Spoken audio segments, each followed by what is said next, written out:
Over 95% of the league is vaccinated, and people are still getting COVID. It hasn't slowed it down.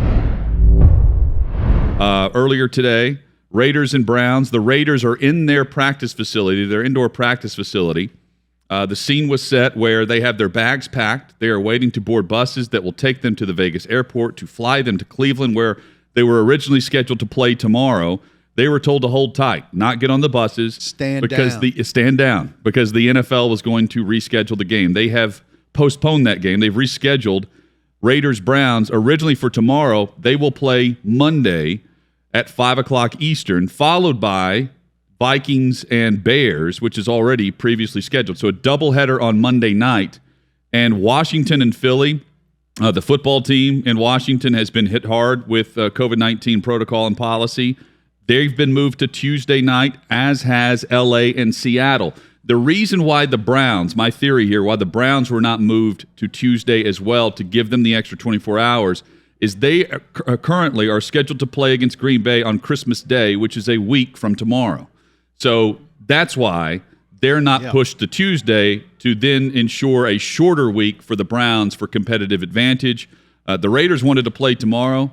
The NFL said we're moving it to Monday to help out the hosts, the Cleveland Browns. But here's the NFL with a weekend ahead, and maybe these are only 3 games that need to be moved. Maybe not, based on where we started yesterday with all this news coming out. Got to have some guys test back in for this to be relevant, really. And so do we see more rule changes, or do we see guys begin to test negative? We've said now you have 3 chances a day to test negative. You need 2 negative tests after a positive test to get back in, which sounds, I don't want to say easy, but it's more opportunity to test negative to get back in. But we've seen plenty of asymptomatic positive test guys not be able to get the negative tests to get back in.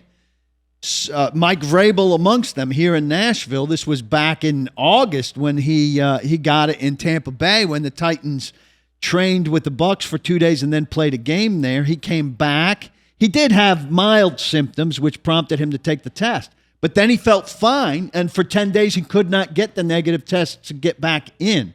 So I'm curious how much this can change, or you've got a theory on maybe the rules changing further. I think they have to continue to adjust their rules and protocols over the weekend. And here's my idea or theory as to what could happen. The management, the upper management for the NFLPA reportedly wants daily testing. There are players that will tell you they want to do away with testing altogether for asymptomatic players.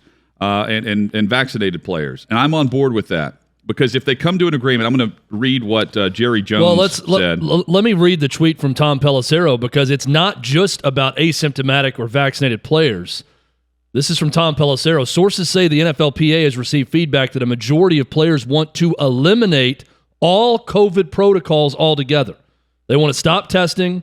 They want to stop messing with it, which leads me to the question of how many unions out there go against the majority of their group when making decisions. Well, that's a great point. And Hutton and I have bashed a union for years as being no more testing, no more quarantining, nothing. But that's fine. But we're forgetting the other side of this. The league probably won't go along with that. That's fine that half may. So first what has to happen is the union has to represent the players and bring that to the table, but then the league would have to go along with it. But all we hear are reports that they're testing because the union, the Players Association, mandates they get tested, not the league. Well, for those who say, and I'm one of them, who say the NFLPA doesn't have much power, they accomplished something today that the NFL was totally against. And that was moving games. Back 24 hours, 48 hours. The NFL does not want to do that, and the NFLPA got that done today. Just so happens that J.C. Treader, the president of the NFLPA, is a player that's currently on the COVID-19 protocol list for the Cleveland Browns.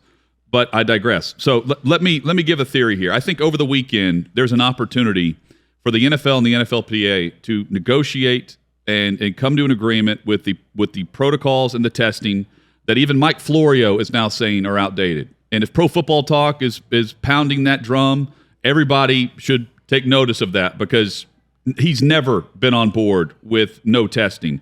Asymptomatic vaccinated players should not be tested daily, should not be tested weekly. If you're asymptomatic and you're walking around and you're going about your business, that we have seen firsthand that the protocols that the NFL has had in place are not working as you look around the league right now and the fact that they're moving games. 97% of the league is vaccinated, and it doesn't matter right now.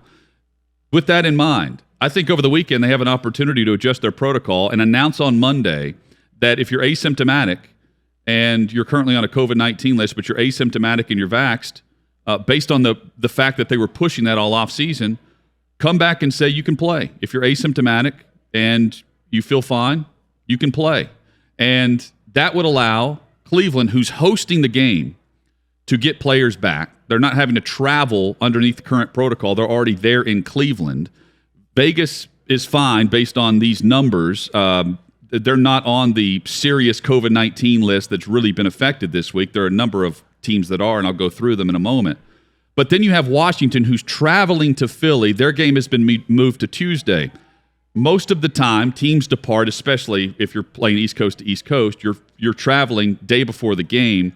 That would allow Washington with asymptomatic vaccinated players to hop on a train or whatever they're doing and travel to Philly and play that game underneath the new protocol that Cleveland would play on the night before. And they could easily bus, and they could easily split people up. Same thing for the Rams. Vaccinated, unvaccinated, Rams whatever. would be at home hosting Seattle. Yeah. Here's another factor that needs to be adjusted in the protocols, right? Kevin Seifert, good friend of mine with ESPN, writes, the way I read it, no game could be forfeited without first an attempt to reschedule, which has happened. If it has to be delayed again and can't be rescheduled, then the NFL goes to the next step. Was the outbreak triggered by an unvaccinated player? These are the old protocols. We remember reading this was another disincentive for the unvaccinated, that if a team had to forfeit a game under the circumstances of which no one would be paid, they would trace it back to the unvaccinated, or the unvaccinated guys wouldn't be paid. They'd trace it back to the root of the outbreak. But they didn't foresee the potential for an outbreak among vaccinated players. And so they'd have to go back and rewrite this because this isn't fair at all. Here's Jerry Jones on his weekly hit on 105.3 The Fan in Dallas. Quote, I think, and this is from today, I think we will get to a point probably this week that will only test if symptomatic, and that's if you've been vaccinated. That's a good thing. Test when you're symptomatic, and that's it. That from Jerry Jones, the owner of the Dallas Cowboys and one of the biggest voices in sports, period. That's great, but there is unintended consequence there of symptomatic guys lying about it, which is definitely going to happen. I mean, who are we going to move on? But if they lie and they catch COVID on the playing field, you were saying yesterday you're not doing that. Let's think about this.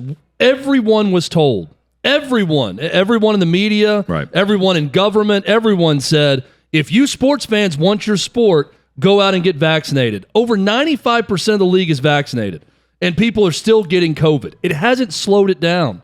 We are seeing another outbreak that's going to happen all over December and January in all of these sports. So who are we moving the blame on to now? Who's to blame for it now? Or are people going to finally just admit it's a virus, it's going to spread, the new variant isn't dangerous that we know right now, we will test if there are symptoms. And if not, we're playing football and we're eliminating protocols. There was a shift last week from this, and then all of a sudden this all happens this week, and college basketball games are getting yanked. You got games being postponed in the NFL. When are we going to have some common sense about this to where the NFLPA will listen to the majority of their membership and eliminate protocols altogether? But Paul, that's where we need to get with this. Paul, that's the only way it's going to stop.